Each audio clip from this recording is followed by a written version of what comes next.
नमस्कार, बहुत बहुत स्वागत है आप सभी का। आप देख रहे हैं एनएमएफ न्यूज। आपके साथ मैं हूं नमता चौधरी।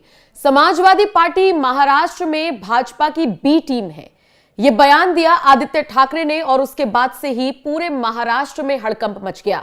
सबसे पहले तो आप यह जान लीजिए कि महाराष्ट्र में महाविकास आघाड़ी को बुरी तरीके से हार का सामना करना पड़ा है। जितना मैंडेट महाविकास आघाड़ी मानकर चल रही थी कि जनता की तरफ से मिलेगा, वो पूरी तरीके से उल्टा हो गया। तमाम एग्जिट पोल्स जिनमें यह दिखाया जा रहा था कि महायुति और महाविकास आघाड़ी के बीच कांटे की टक्कर होगी, वो सारे एग्जिट पोल्स भी धरे के धरे रह गए। लेकिन इन सबके बीच अब एक दूसरे पर हार का ठीकरा फोड़ना शुरू कर दिया है इन गठबंधन के नेताओं ने।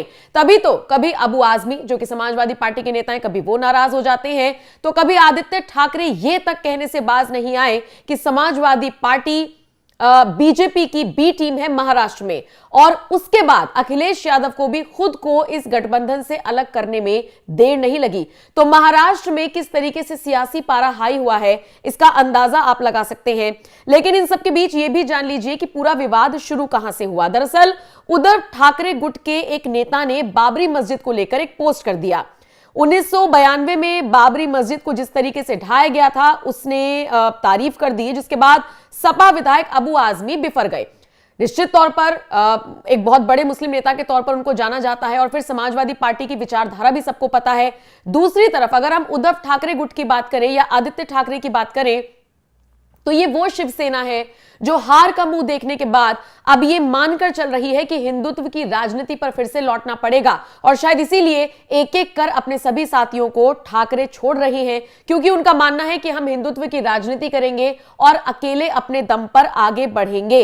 ऐसे में जब बाबरी मस्जिद को ढाए जाने की तारीफ उद्धव गुट के एक नेता की तरफ से कर दी गई, तो अबू आजमी बिफर गए और उन्होंने इसकी आलोचना कर दी। जिसके बाद आदित्य ठाकरे का बयान सामने आया, जिसमें उन्होंने कहा महाराष्ट्र में सपा के कुछ नेता बीजेपी की बी टीम के रूप में काम करते हैं, चुनाव बैलेट पेपर से होना चाहिए। हालांकि इस दौरान वो चुनाव आयोग पर भी गंभीर आरोप लगाते हुए नजर आए। और इसी दौरान अबू आजमी के बयान से आहत होकर जिस तरीके से आदित्य ठाकरे ने अपना बयान दिया, उसमें वो आगे कहते हैं, मैं मुंबई की समाजवादी पार्टी के बारे में ज्यादा बात नहीं करना चाहता हूं। अखिलेश जी हमारे साथ लड़ाई लड़ रहे हैं, लेकिन प्रदेश में उनके कुछ नेता बीजेपी की मदद करते हैं और कभी कभी उनकी बी टीम के जैसा बर्ताव करते हैं। ये हमने पहले भी देखा है। इसलिए इस चुनाव में कैसे किसकी मदद हुई हम इस बारे में बात नहीं करेंगे।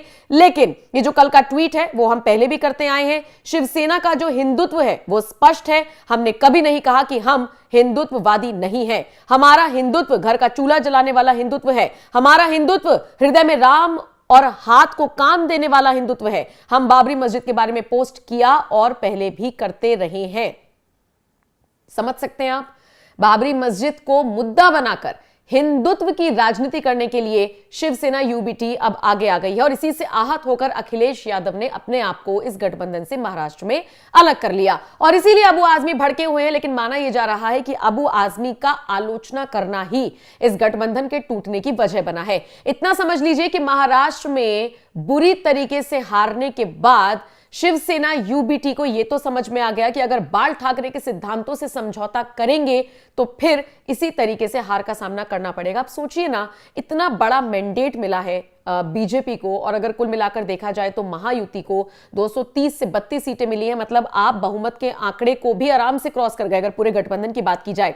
दूसरी तरफ एकनाथ शिंदे की पार्टी सेकंड लार्जेस्ट पार्टी बनी है आफ्टर बीजेपी, और बाकी उद्धव वाली जो शिवसेना है उसका तो इतना बुरा हाल हो गया जितना किसी ने नहीं सोचा था। ऐसे में उद्धव ठाकरे ये बात मानकर चल रहे हैं कि कहीं ना कहीं हमें अपने हिंदुत्व वाले एजेंडे को वापस पटल पर लाना होगा। लेकिन यह भी देखना दिलचस्प रहेगा कि कभी अखिलेश यादव से समझौता करने के बाद, कभी किसी और से समझौता करने के बाद, कभी कांग्रेस से गठबंधन करने के बाद, क्या अब आप ऐसी स्थिति में हैं कि महाराष्ट्र की जनता आपको अपनाएगी? और अबू आजमी जैसे नेताओं का क्या होगा? वो कट्टर सोच के नेता हैं। आपको याद होगा इन चुनावों के दौरान उन्होंने ऐसे ऐसे मौलानाओं से मुलाकात की थी जो अक्सर हेट स्पीच देते हुए पकड़े गए हैं। ऐसे मौलानाओं से मुलाकात करने के बावजूद समाजवादी पार्टी या ये पूरा गठबंधन बहुत कुछ ज्यादा नहीं कर पाया महाराष्ट्र में, और इसीलिए अब ये माना जा रहा है कि शिवसेना जो यूबीटी है यानी उद्धव वाली है, वो अकेले अपने रास्ते पर हिंदुत्व की राजनीति को आगे बढ़ाती हुई नजर आ रही है। और इसी कड़ी में आदित्य ठाकरे ने भी अपने बयान को साफ कर दिया। बहरहाल आप इस पूरी खबर पर क्या राय रखते हैं, कमेंट सेक्शन में अपनी राय हमें जरूर दीजिएगा।